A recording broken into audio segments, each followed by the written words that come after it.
कहीं कर्मचारियों के वेतन में कटौती की जा रही है तो कहीं उन्हें नौकरी से निकाला जा रहा है।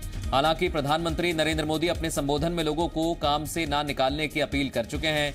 इसके बावजूद मध्य प्रदेश के कई जगह पर लगातार संविदा कर्मचारियों के साथ नाइंसाफी के मामले सामने आ रहे हैं। संविदा कर्मचारी महासंघ के मुताबिक संविदा कर्मचारियों को नौकरी से निकाला जा रहा है और उनका वेतन भी काटा जा रहा है। आपदा मोचन के बल पर संविदा कर्मी श्याम बिहारी शर्मा ने नौकरी से निकलने पर अपनी बात बताई। जबलपुर में भी सीएमओ ने 22 एएनएम को निलंबित किया। शिवपुरी में जिला शिक्षा केंद्र के संविदा सहायक वार्डन को नौकरी से निकाला गया। संविदा कर्मचारी महासंघ के मुताबिक सीएम शिवराज के आदेश का लगातार उल्लंघन किया जा रहा है। महासंघ ने सीएम से संविदा कर्मचारियों की नौकरी बचाने के लिए आदेश निकालने की मांग की है। पे लगा दिया गया, नियमित कर्मचारियों को छोड़ दिया गया। ऐसे अनेक कर्मचारी विरोधी उदाहरण हैं जिनके कारण प्रदेश के संविदा कर्मचारियों में आक्रोश व्याप्त है। हम माननीय मुख्यमंत्री जी से मांग करते हैं इस संबंध में जो भी संविदा कर्मचारियों को हटाया गया है उसको बहाल किया जाए और तथा इसके लिए पृथक से एक आदेश माननीय मुख्यमंत्री जी जारी करें जिससे कि संविदा कर्मचारियों को राहत मिल सके।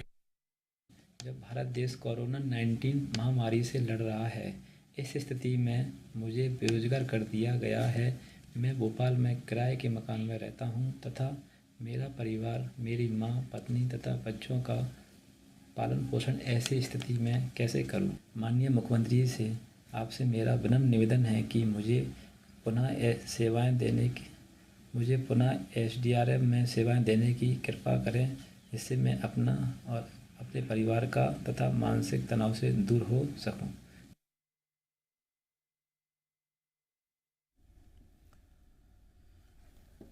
एक तरफ कहा जा रहा है कि लॉकडाउन के चलते आप प्राइवेट कंपनी से भी निवेदन किया जा रहा है कि अपने कर्मचारियों को ना निकालें। दूसरी तरफ जो संविदा पर तैनात हैं कर्मचारी, उन्हें निकालने की तमाम खबरों के बीच अब ये आदेश निकालने की मांग की जा रही है संघ की तरफ से कि मुख्यमंत्री आदेश निकालें, क्योंकि उनके आदेशों के उल्लंघन की तस्वीरें सामने आई हैं। ये आदेश निकालना बहुत जरूरी है कि संविदा कर्मचारियों को नौकरी से ना निकाला जाए। मध्य प्रदेश में कई जगह पर संविदा कर्मचारियों को नौकरी से निकालने के मामले में आपदा मोचन बल के संविदा कर्मी श्याम बिहारी शर्मा को नौकरी से निकाला गया। जबलपुर सीएमएचओ ने 22 एएनएम को निलंबित कर दिया है और शिवपुरी में जिला शिक्षा केंद्र की संविदा सहायक वार्डन को नौकरी से निकाला गया है। ये वो खबरें हैं जो बता रही हैं कि संविदा कर्मचारी महासंघ ने अब ये मांग की है। संदीप हमारे सहयोगी हमारे साथ लाइव जुड़ गए हैं, सीधे उनका रुख करेंगे। संदीप, 2-3 अहम सवाल हैं। सबसे पहले तो ये कहा जा रहा है कि नौकरी से ना निकालें खुद सरकार की तरफ से, और अब संविदा कर्मचारियों को निकालने की तमाम खबरें सामने आई हैं। क्या वजह रही है इनको निकालने की? क्या लॉकडाउन ही एक सबसे बड़ी वजह है या फिर और कुछ वजह है? देखिए, अकेले लॉकडाउन वजह नहीं है, बल्कि अलग अलग तरह की वजह निकलकर सामने आ रही है और इनको निकाला इसलिए जा रहा है, इनकी सेवाएं समाप्त इसलिए की जा रही है, इनका वेतन इसलिए काटा जा रहा है क्योंकि इन पर फैसला लेने का अधिकार, ये सारे अधिकार उनके जो डायरेक्ट ऑफिसर्स हैं यानी जिलों के अधिकारी हैं उन पर रहता है। मसलन मसला ये भी इस तरह का भी है कि यदि राज्य शिक्षा केंद्र के अंतर्गत आने वाले एक हॉस्टल में, जो एक ग्रामीण इलाके का यदि कोई हॉस्टल है और उस हॉस्टल में संविदा आधार पर कोई कर्मचारी काम कर रहा है तो उसे केवल इसलिए निकाल दिया जाता है क्योंकि उसके वार्डन पर गाज गिरी है और सहायक वार्डन वो संविदा आधार पर कार्यरत है। तो अपनी नौकरी बचाने के लिए दूसरे पर दोष मढ़ देना और आसान सा उपाय बता देना, तो इस तरह की कार्रवाइयाँ हो रही हैं और संविदा कर्मचारियों को ना तो सस्पेंड किया जा रहा है, ना उन पर कोई दूसरी कार्रवाई की जा रही है, सीधे सेवा समाप्ति की कार्रवाई की जा रही है। इसी तरह का आदेश लगभग जबलपुर के एएनएम का देख लें, इंदौर में भी देख लें या फिर एसडीआरएफ की टीम का देख लें, तो अलग अलग जगह पर ये आदेश इसीलिए निकाले जा रहे हैं क्योंकि इन पर फैसला लेने का अधिकार उसी जिले के जो ऑफिसर हैं उन पर होता है।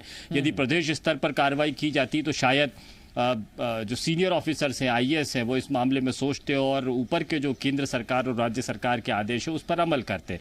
लेकिन ज़मीनी स्तर पर यानी ज़िले स्तर पर ऐसा सब कुछ नहीं हो पा रहा है और इसीलिए जो उन लोगों को नौकरी से निकाला जा रहा है। अब एक मसला आप उसमें और देखिए कि एसडीआरएफ के एक संविदा के वाहन चालक को निकाल दिया गया है, जबकि दूसरा ही आदेश आज ही एक ऐसा निकल रहा है जिसमें यह कहा गया है कि नगरीय निकाय या किसी दूसरे इलाकों में यदि कोई रिटायर भी हो रहा है तो उसको वापस नौकरी पर लिया जाए और आगामी कुछ महीनों के लिए, कुछ सालों के लिए उसको संविदा आधार पर नियुक्ति दी जाए।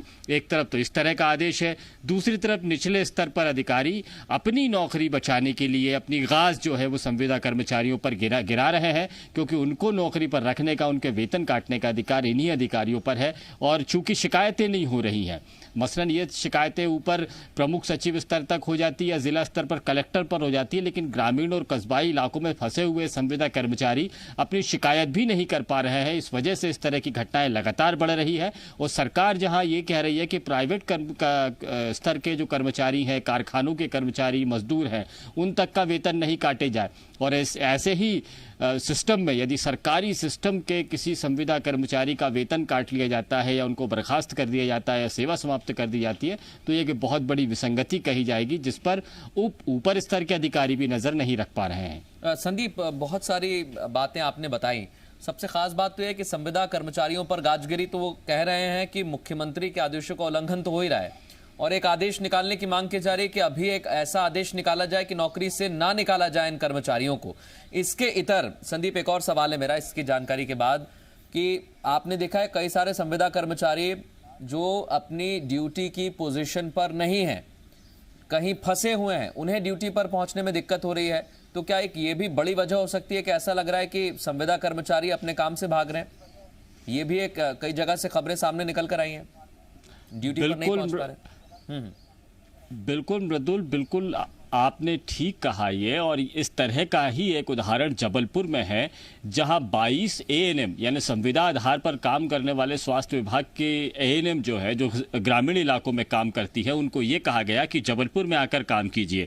उनको मियाद भी दी गई कि 3 या 4 दिन में उनको जबलपुर में आकर रिपोर्ट करना है और अपने काम में जुट जाना है।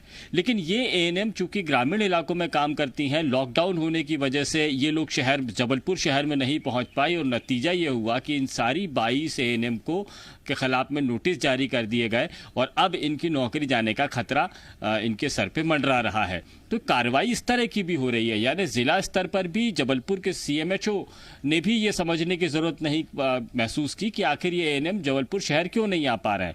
इसी तरह के हालात कुछ इंदौर में भी है। इंदौर में 18 जिलों के एएनएम को बुलाकर कहा गया है कि वो इंदौर में ड्यूटी करें। आसपास के इलाकों की एएनएम्स को ये कहा गया है, लेकिन वो भी कुछ पहुंच पा रही है, कुछ नहीं पहुंच पा रही है।